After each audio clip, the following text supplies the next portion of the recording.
you're watching the news on Croatian television.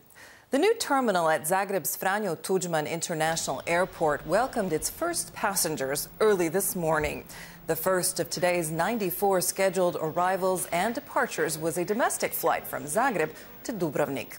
The first impression is great, everything is new, and I just 30 seconds on the new airport, so I'm still gathering my impressions. Yeah. It looks nice and modern, really good.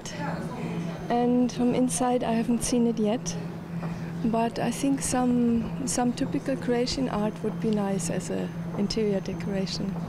The new €300 million terminal will double the airport's capacity to 5 million passengers per year. Travelers are advised to arrive at least 2 hours prior to their departure in order to pass through check-in and security. EU Trade Commissioner Cecilia Malmström met today with Prime Minister Andrej Plenković. They discussed the ratification of the EU's free trade agreement with Canada, CETA, and the bloc's broader trade agenda. During the meeting, environmental activists protested outside. They claim the free trade agreement will have a negative impact on jobs and will only benefit corporations. Ms. Malmström's visit is part of a broader European Commission campaign to improve the image of this agreement and convince the public that it will protect the right of member states to pass laws that are in the public interest. President Kolinda Grabar-Kitarović welcomed today Czech President Miloš Zeman. The two leaders discussed bilateral relations, trade, and issues concerning the European Union. President Grabar-Kitarović said Croatia was ready to work more closely with the Visegrad Group, which includes the Czech Republic, Poland, Slovakia, and Hungary. We want to continue working on cohesion in Central Europe. Croatia is interested in stronger cooperation with the V4 initiative. I'd like to see the group hold one of its future meetings here in Croatia with the presidents of the V4 member states, as well as the leaders of our neighbors, Slovenia and Austria, attending. I think Croatia can cooperate more closely with the Visegrad Group. It can be quite useful for the initiative, given the experience Croatia acquired during the migrant crisis. I fear that Turkey's President Erdogan will make good on his threat to allow 3 million refugees into Europe. So this issue is still relevant. Former Bosnian Croat political and military leaders convicted of war crimes have presented their appeals before the UN War Crimes Tribunal in The Hague over the past week. In 2013, the tribunal gave the 6 men sentences ranging from 10 to 25 years in prison. A final verdict in the case is expected by the end of the year. In response to the appeals, the prosecution argued today that the sentences were too lenient, given the seriousness of the crimes.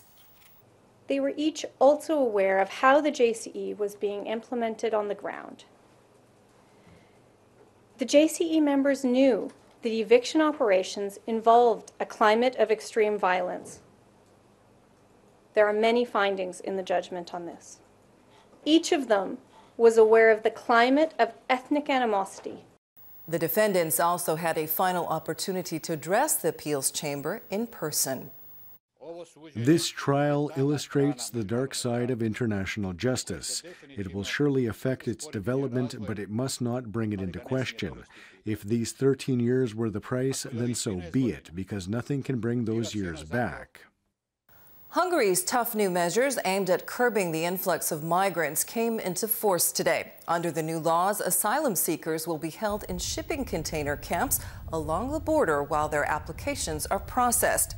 Hungary's government says the purpose of the restrictions is to prevent undocumented migrants from moving freely around the country. The UN and human rights groups have condemned the measures. Only those with valid documents and those who meet the criteria for refugee status will be allowed to enter the European Union. We must stop this madness where people who pose a threat are allowed to travel inside Europe without documents. Paris is planning on erecting a bulletproof glass wall around the Eiffel Tower to protect against terrorist attacks. The city's council voted yes today on the new security measures in response to the terror threat in France. The 2.5-meter high barrier will cost around €20 million and is expected to be completed next year. Jared Kushner, U.S. President Donald Trump's son-in-law and close advisor, will be questioned by the committee investigating the Trump administration's ties to Russia. The Senate Intelligence Committee is interested in meetings Kushner had with the Russian ambassador and a Russian banker during the transition to the new administration. This is part of a broader investigation to determine the extent of Russian interference in the U.S. presidential election. Croatia's beaches are one of the main reasons visitors flock to the coast. But not all beachgoers are the same. Their tastes and preferences vary, which is why many areas are creating specially themed beaches. Šibenik-Knin County is investing more than €3 million in diversifying its beaches to accommodate different interests, those of families, the younger crowd, and fans of extreme sports. There will be more entertainment and more sports activities, which means more young people. It means more fun for everyone. Taking a quick look at sports, in football, Croatia suffered a surprise defeat by Estonia in Tallinn tonight. Coach Ante Čačić was without 3 of his key players, Mario Mandžukić, Luka Modrić, and Ivan Rakitic. Following a 1-0 victory over Ukraine in Friday night's World Cup qualifier, this match was an opportunity for players who had less or no time on the pitch to show what they can do. In tennis, Borna Ćorić fell short of the round of 16 at the Miami Open after losing to Frenchman Adrien Manarino 6-4, 2-6, 6-4. Manarino will go on to play Thomas Berdych, who beat Giles Muller. Veteran Ivo Karlovic was also stopped in the third round, losing to Australian Nick Kyrgios 2-1.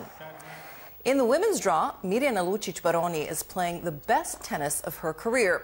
The 35-year-old Croatian beat American Bethany Matek-Sands in straight sets Monday to set up a quarterfinal clash today against Karolina Pliskova of the Czech Republic. Tomorrow's forecast calls for mostly sunny skies. Only the northwest can expect some light to moderate clouds in the evening. There will be mild to moderate northeasterly, westerly, and northwesterly winds on the coast, with traces of a southwesterly around midday. Morning lows will range from -1 to +4 degrees in the interior and from 7 to 12 degrees on the coast. The day's highs will be mostly between 18 and 24 degrees. Some areas, especially around Rijeka, can expect highs up to 5 degrees warmer than today's. Cloudier skies are expected on Thursday with a chance of light rain mostly in the east. Friday and Saturday will be sunny again as we head into the weekend. There will be light to moderate northeasterly and northwesterly winds on Thursday, shifting to southeasterly and southwesterly winds from Friday on. Temperatures will continue to be well above average.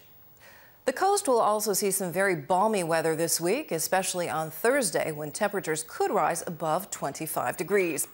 Clear skies and sunshine will take us into Saturday when northeasterly and northwesterly winds shift to a southeasterly direction. And that brings us to the end of our program. Thanks for joining us. We'll see you again tomorrow.